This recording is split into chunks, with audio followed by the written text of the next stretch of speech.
Hi, JamesAnimalHarrison. It's time for Thursday Thoughts. Today we're going to talk about a drummer that I didn't really know much about. When I was really young, there was an album by Todd Rundgren called Something Anything, which I just really got into.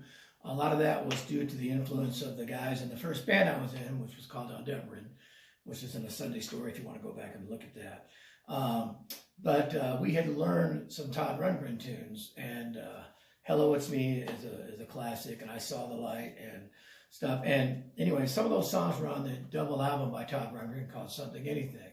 So I got that album. It's one of the first double albums I probably ever owned.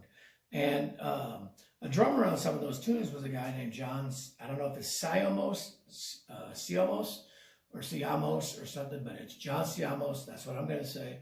And I really got into that. And here comes the dog in the picture because I turned the video on. This is Murphy.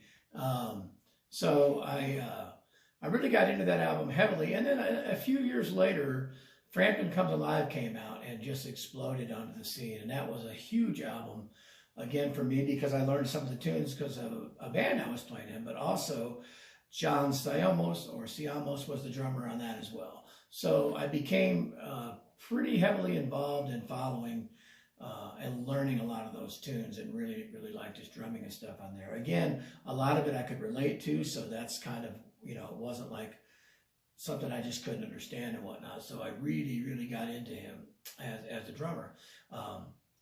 Obviously, after that kind of died away, I know that he played on several different things with several different artists and whatnot, with Rick Derringer, and I think he played with Carly Simon, and just all kinds of people and stuff like that. But I kind of lost track after that Frampton Comes Alive album.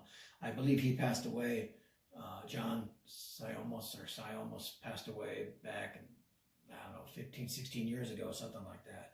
But he definitely left an influence or a mark on me as an influence as a drummer. And I truly believe that any drummer, we always tend to be impressed by the drummers that play a lot of notes and play impressively difficult things. But for me, a young age, a lot of times what I did was also gravitate to the drummers that I felt that I could figure out and I could relate to. And John was one of those drummers. And so definitely an influence on me.